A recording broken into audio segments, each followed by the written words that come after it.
ভারত নিয়ন্ত্রিত জম্মু কাশ্মীরের পেহেলগামে সাম্প্রতিক সন্ত্রাসী হামলাকে ঘিরে পাকিস্তান ও ভারতের মধ্যে সম্পর্কের চরম অবনতি হয়েছে। এরই মধ্যে পরস্পরের বিরুদ্ধে প্রতিরক্ষামূলক বেশ কিছু পদক্ষেপ নিয়েছে দুদেশ। পাল্টাপাল্টি অভিযোগ আর হুমকি ধামকিতে ক্রমেই বাড়ছে সংঘাতের সংখ্যা, যা গড়াতে পারে যুদ্ধ পর্যন্ত। পাকিস্তানকে শায়েস্তা করতে ইতোমধ্যে নতুন এক কৌশল প্রয়োগ করেছে ভারত। পূর্ব ঘোষণা ছাড়াই সিন্ধুর উপনদী ঝিলামের পানি ছেড়ে দিয়েছে ভারত।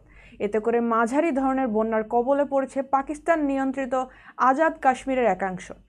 আকস্মিক বন্যার ব্যাপারে জরুরি অবস্থাও ঘোষণা করা হয়েছে আজাদ কাশ্মীরের রাজধানী মুজাফফরবাদে। রোববার এক প্রতিবেদনে এই তথ্য জানিয়েছে সংবাদ মাধ্যম দ্য নিউজ ইন্টারন্যাশনাল।